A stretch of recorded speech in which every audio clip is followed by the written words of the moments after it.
mbokk yi asalaamaaleykum ñu ngi leen di sant bu baax di leen gërëm rafetlu ànd beeg ñun ci ITV ñeent fukki simili ak juróom moo tegu ci juróom benn waxtu bi simili leen ci xabaaru marax yi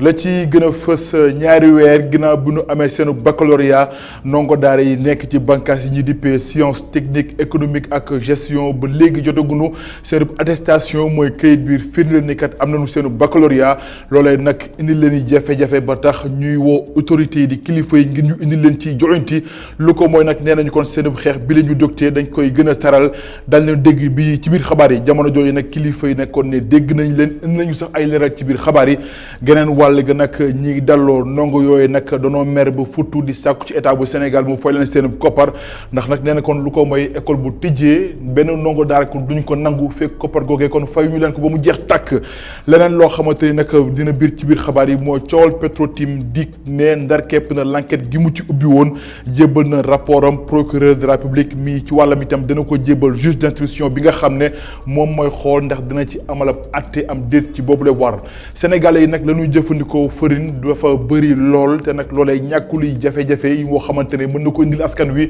seen wàllu wér-gu-yaram ba tax nag ñuy sàkku yemale ci lekk gi bu ko defee nag mu doon njëriñ ci ñëpp kon mbokk yi loolee moo gën a fës ci xëtub xabaar yi nes ki ñun ci faram-fàccee.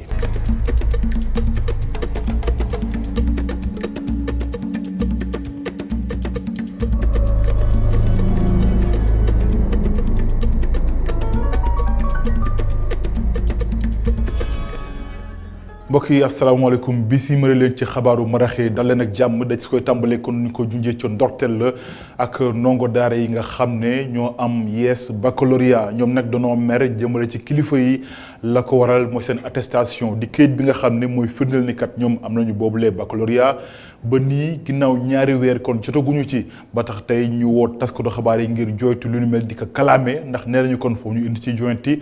ndax ay jafe-jafe yu tar lañ ciy jànkunteel ndax loolee mën na tax ba nu bëggee woyal seen njàng ca bitim réew ñu mën ko amal waaye tamit loolee des na ci nga xam ne mooy Campus Sène di ko plateforme bi nga xam ne dañu ko ubbi ngir ñu mën ci inscrire nee nañu tam ñoom mën a su ca yegg lii doon seen lii nga xam ne kon moo doon kon seen mer yembal nañu ko ci janoog taskatu xabaar yi Omar Kane ci leeral. suñu deful dara ci année blanche lañ jëm. ndax mënuñu inscrire ci plateforme Campus Sène te ba léegi mënuñu teg loxo ci seen attestation de bac. depuis 9 mois on s'est dañoo sonn nekk ci banc yi nekk ci école yi di jàng pour am baccalauréat ñu jàng am baccalauréat comme suñu yeneen moroom yi pare mel ni ñun amuñu bac parce que lan jotaguñ si attestation te attestation mooy prouver ni que ni am nga bac attestation boobu noonu nga xam ne jotaguñ si moo ñuy permettre ñu accéder. université yu mag yi nga xam ne ñoo nekk ci àddina bi te ñu ràññee leen te élèves yu bëri jamono jii nii commencé woon nañ def procédure yi mais ñii dañ leen a recalé ñii dañ leen a may ay délais yoo xam ne délais yu gàtt la su fekkee ay fan dinañ tëj université yooyu dinañ tëj seen i bunt te boobaa élèves yooyu dañoo nar a toog atub lëmm boo xam ne duñ ko jàng wala ñu dem ci yeneen école wala ñu def année blanche parce que ñun jamono ji plateforme Campus Sène reconnaître ñu bu ñu fa demee di inscrire vous n'êtes pas autorisé la ñuy wax. nan lañ mën a jëlee ay élèves yoo xam ne dafa leen baccalauréat ba pare signé guñu décret bi autorisé bac boobu noonu ça veut dire que les charrues avant les bœufs lañ def. ab décret goo xam ni président de la république moo ko war a signé ci loolu sax ñu ñaan njiitu réew mi mu gàttal ay vacances am te ñibbisi ngir régler seen situation. li wax le président de la république que d'après calendrier le 2 la war a ñëw loolu te xale yi la majeure partie d'entre eux le 10 la seen prescription war a yem donc ñu koy wax ne gaaw mu gaaw a ñëw bàyyi lépp lu mu doon def gaaw a ñëw xettali xale yi ñu mën a def seen inscription yi nga xam ne seen parents yi dañ see perte xaalis bu bëree bëri. fii ak fan yu néew bu ñu réglé wul seeni problème. am nañ ndaje ak secrétaire ministère de l'emploi et de la formation professionnelle et de l'artisanat incha allah ci kanam léegi bu ñu fa jógee nag bu ñu demee waxtaan ak ñoom bu ñu waxee loo xam ne neex naa dégg ñu xaar fii ak ay fan incha allah bu weesoo fan yooyu nag gisuñ lu ñu bëgg soobee yàlla dinañ jàll ci leneen loo xam ne mooy gën a dal ndax am nañ ñoo xam ne ñu ngi ànd ak ñun gën ñoo may doole te boobaa dina gën a métti incha allah. ñi am bac ci sciences techniques économiques et de gestion année blanche la ñu ragal li ñuy ñaan mooy ñu dugal leen ci plateforme Campusen te ñu jox leen seeni attestation de bac. di ko gërëm Omar Kane des ba tey ci wàllu woowee ak ndax kilifa yi ñu yonk gaare yu kaw yi kon gën nañu communiquer ngir indi leeral ci coow loolee nga xam ne kon ndongo daara dañ ko yëkkati ñoom nag nee nañu ñoom ñi am baccalauréat yees te bokk ci bànqaas yi ñu dippee sciences techniques économiques ak gestion ñoom nag kon jamono ji mën a gunoo jotee ci plateforme Campusen yooyu nag nakkul ne kon danañu ubbi ak geneen yoon goo xam ne danañ mën a tax ba ñoom ñu mën a kon ubbi ñu mën a kon jotee ci boobu plateforme kilifa yi ñoo ko daal di xamle ci ab communiqué boo xamante ne ni yegg nañ ko suñu rédaction. addu ci leneen nag wàllub jàng meek njàngale mi ak kuréel yi nga xam ne ñoom ñooy daloo ndongo daara yi te nag état bu Sénégal moo leen fa yóbbee ñoom nag danoo mer ginnaaw janook taskatu xabaar yi ni ki tey nee nañu nag lañu bëgg mooy koppar bi nga xam ne état bu Sénégal yoral na leen ko fay ba mu jeex tàkk lu ko mooy nag benn ndongo daara yu teg tànkam si rib l'école looyee te la ñu xëy janook taskatu xabaar yi ñu ànd ci ak Moustapha Gabar Diop ma fal lu ko dalee ci atum 2013 ba léegi nguuru Sénégal mu ngi orienté ci université privée yi étudiants yu ëpp yi nga xam ne xajuñu ci université publique yi waaye nag jamono ji nguur gi yoreel na fukki milliards ak juróom-ñett université privée yi bu ñu sukkandikoo ci kuréel bi nga xam ne moo ëmb yooyu la université privée mu ngi wax ne bu leen nguur gi fayul établissement yu bëri dinañ tëj. parce que nguur gi dafay jël engagement yoo xam ne dafay indi jafe-jafe ci école yi dañuy dem ba nga xam ne école yi dootuñu mën a dem loolu moo tax ak ñaari at yi passé yëpp ak at bii ñu dem ba nga xam ne dem nañ foo toll nañ foo xam ne école yi dañuy taxaw jàngaleetuñu parce que amatuñu ay moyens loolu yëpp parce que état bi respecté wul contrat bi lu mu wax mooy bu ñu dooree 50% da koy joxe premier semestre bu jeexee mu joxewaat 25% boo joxe sa rapport ñu fay la 25% yi des loolu at yi passé yëpp état sàmmoontewul ak loolu moo tax mu indi jafe-jafe. KUDOPES di wax ni yooyu la établissement privé dañoo liggéey te kenn fayu leen ñu jàpp ni nguur gi lu mu néew war na leen jox app ngir fay leen seen xaalis. ndongo yi nga xam ne ñu ngi fi ci suñu école yi am na ñoo xam ne fii ak weer wala ñaari weer octobre novembre war nañu dooraat jàng beneen année parce que nguur gi bu leen di yónnee ñi am na ñoo xam ne pour ñaari at la am na ñoo xam ne pour ñetti at la donc am na ci ñu bëri ñoo xam ne war nañu njàngaat moomu mais mënul door ci ñi nga xam ne pare woon nañ année bi tant que nguur gi sàmmul kàddoom c'est-à-dire digge yi nga xam ne digge na ko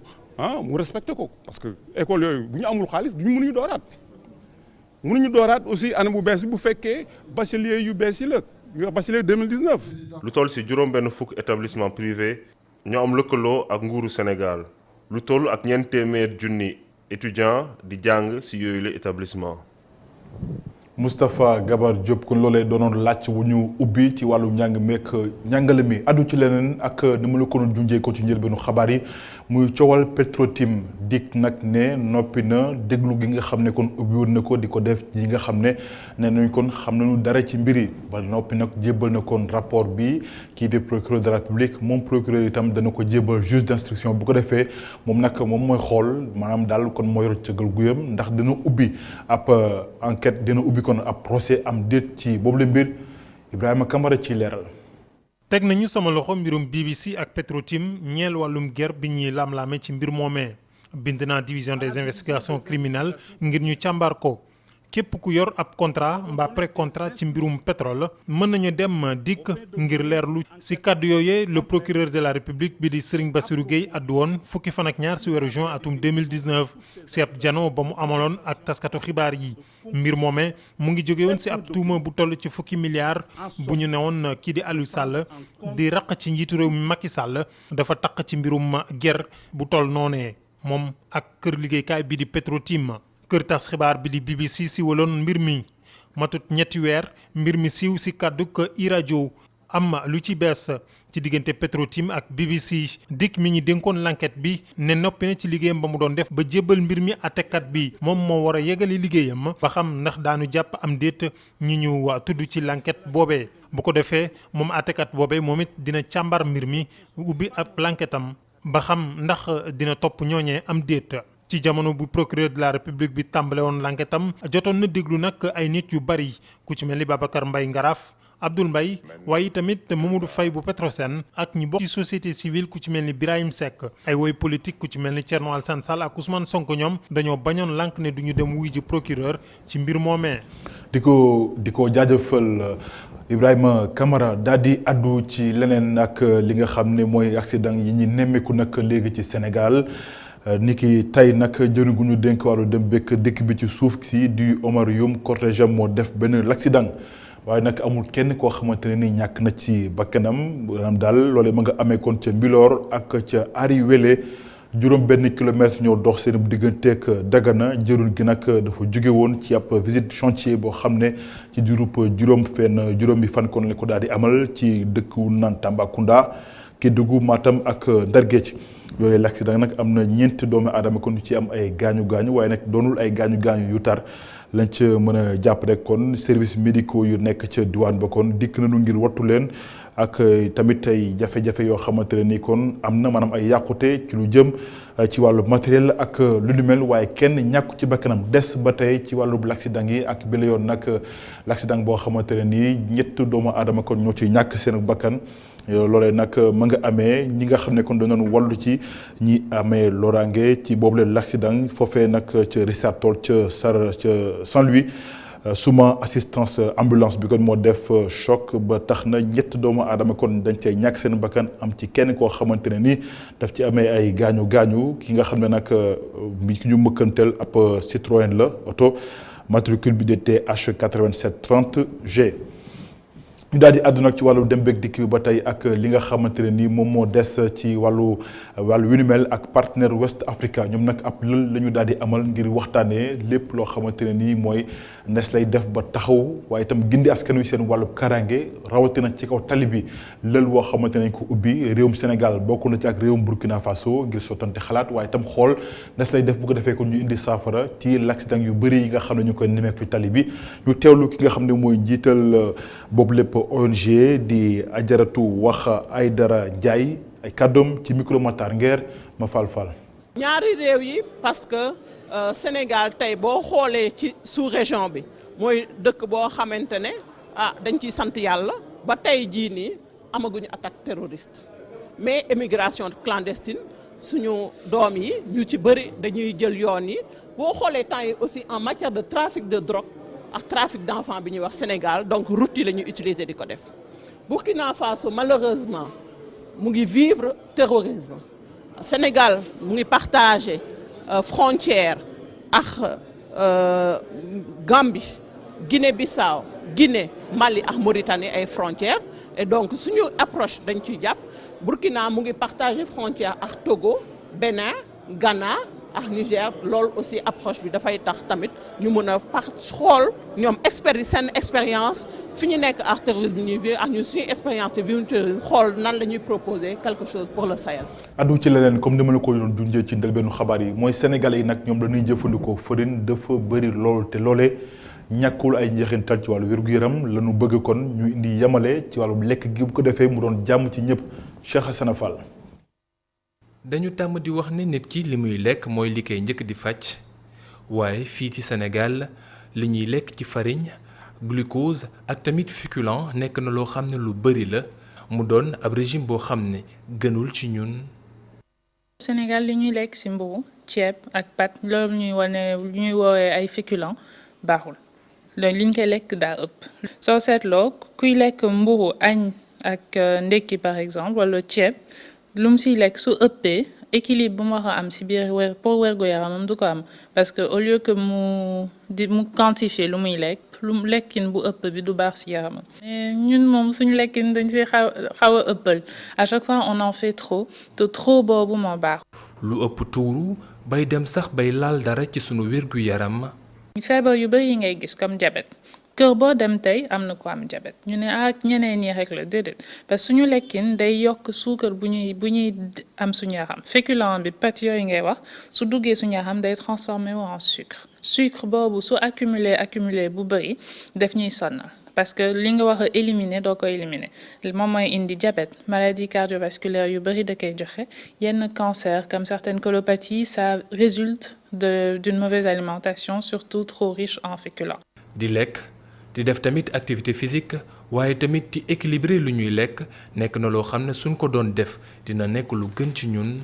ci fan bi war nga lekk ñetti yoon di féculent parce que da ngay am énergie bu sa yaram di soxla ñetti yoon boobu dina doon ci ndekki bi nga jël sa fukki dërëm mburu ci añ bi su dee ceeb la wala mburu bu mu dépasser une certaine quantité su dee ci plate la ñu bëri dañuy wax 25% su dee yéen ñëpp yéenay bokk ci plate bi il faut pas dépasser lu ñu wax juróom-ñaari kudd mun na nekk juróom-ñaar juróom-benn mais waxuñu louche pas des grosses cuillères reer bi tamit même chose waxuñu boole teg mburu boole ci ak pomme de terre teg mburu boole ci ay spaghetti. mburu fajar ceeb ci bëccëg bi yenn saa yi nga teg ci sax pat ci guddi gi lii de doon na menu ci kër yu bari fii ci mim réew ñu xoolaat ko moom doon na loo xam ne dina gën ci ñun ak tamit ci sunu wér-gi-yaram. di ko gërëm Cheikh Hassana Fall loolee nag kon dañ ko ubbi woon ndax xam nga ne ndiki tey ñii di regroupement des boulangers du Sénégal dañoo xàppati ñett fanu grève niki tey ëllëg ak alxames kon lañ ko nar kon nar keppe bu ci yàlla andee daal di dem ba ca banlieue bu Ndakaaru foofe nag xam ngeen ne ginnaaw taw bi wàcc ci foofe askan wi rawatina dawalkatu woto yi kon dañoo amee jafe-jafe ngir jotee ci yenn diwaan yi. ba tax nag nee nañu kon gàllankoor dëgg kon dañu daal di jànkonteel te nag loolee am na loo xamante ne ni kon mën na ko jur ci seen wàllu koppar ndax nag gisatuñ seen bopp dëggantaan bu dal njàcc Omar Bokum. yenn quartier yi ci Ndakaaru nawet bi ay gàllankoor yu bari la indil askan wi ci banlieue bi chauffeuru taxi yi ak chauffeuru scooter yi am ay jafe-jafe lool ngir yegg si fii. oto yi boo koy dawal fusée yi ci boppam bu duggee ci ndox mi bu laalee ndox mi rek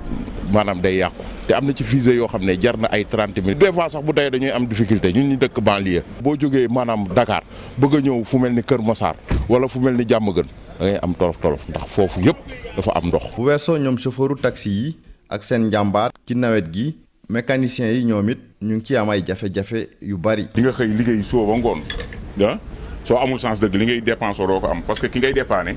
otoom day paan mu war koo remarqué doo am oto bu ko remarqué du andi ko oto bi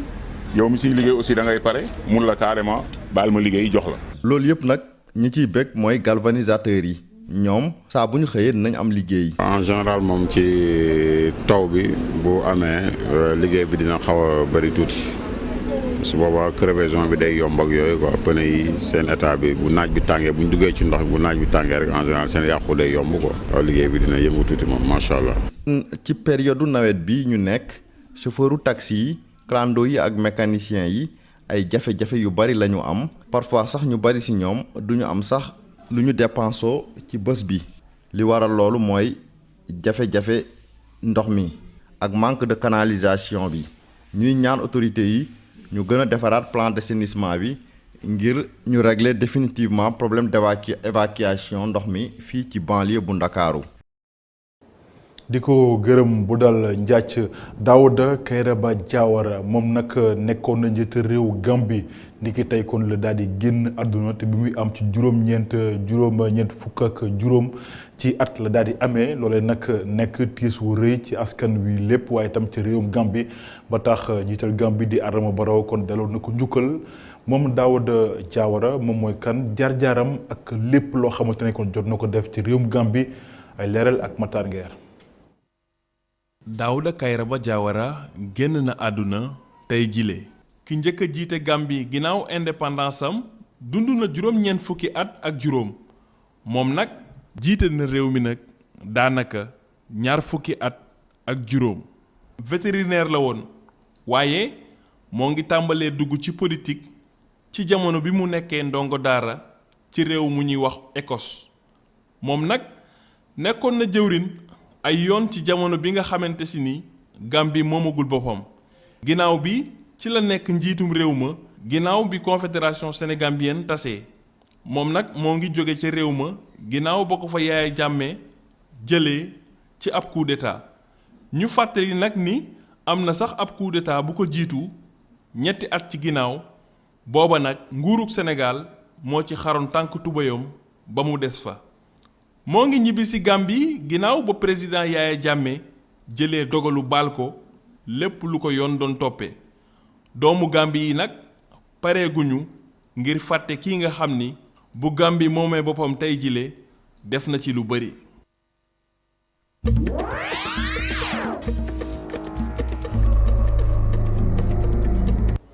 di ko gërëm Matar Gueye daal di daanu ci làcc bu ñu jagleel wàllu bitim réew des koy tàmbaleek réewum Tchad foofee nag àtte ba daanu na ginnaaw niki tey lu toll nag ci ñaari téeméer ci ñoo xam ne dañoo bokk ci groupe rebelle boo xam ne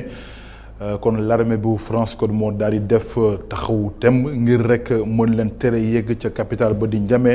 N'Djamena ci weeru février yi ñu génn jëwriñ gu ñu dénk nag wàllu yoonu justice moo ko joxee boobule xabaar. jëm dogal boobee kon jóge ci cour ba nee nañu nag kon chef rebelle ba nag moom dañ ko lal lu toll ci ngirub dundam kon la daal di tëdd ci kaso ñeneen ñoo xamante ne bokk na ci commandant ak ci soldat ñoom itamit liñ leen daan toll na ci fukki at jàpp ñaari fukki at yoo xamante ne dañ ko tëdd ci prison yi ñeneen ña nag di ay tout tànk kon ñoom dañ leen a bàyyi ngir ñu yóbbu seen kër ki nga xam ne nag moom moo gën a diis les daan di chef rebelle bi di Timan Erdimi moom moo jiite sax rebelle yooyu nekk tamit jarbaat ci njiital Tchad woo njiital Tchad di Idriss Déby moom nag moom moo tàmbalee googu opération moom itamit dañ ko tëj ci groupe dundam dem ba ca des ba tey ci xabaaru bitim réew ak ca réewum France foofee nag ginnaaw sommet bu G7 di juróom-ñaari réew yi nga xam ne ñoo ëpp doole ci àdduna wërngal këpp ni ki tey nag Emmanuel Macron nekk njiital réewu France dafa jiite ab cérémonie bi ñu dippee cérémonie des ambassadeurs loolee nag du lu fa du guléet lu yàgg am la waaye nag at wu nekk dañ ko daal di amal ca palais boobu bu Élysée loolu nag doonoon na moom mbir moo xamante ne moom tax na ba mu dal fësal jaaruwaayam ak lépp loo xamante ne ni daal bëgg na ko ci politique ca bitim réew ginnaaw ak weer yi nga xam ne kon la ñu daal di dégmal moom njiital France Emmanuel Macron daal dina wax di nag lépp loo xamante ne daal ñoom xam ne seetlu nañ ko ci moo jëm ci wàllu yëngu-yëngu jëm ci wàllu politique jëm ci wàllu koom-koom gi ak ci wàllu alam gi te nag loolee lépp nag ñoom fas nañ ci taxaw ngir gindi ci askan wi. daanu ci leneen ak li nga xam ne moo jëm ci gëstu tay bii dañu jëm ba ca diwaanu Kédougou foofee nag lañ fa nemmeeku mooy buur Guinée ba woon di Alpha Yaya Diallo jaarawam foofe dooroon na nag loraange ci ñenn ci askan wi ndax nag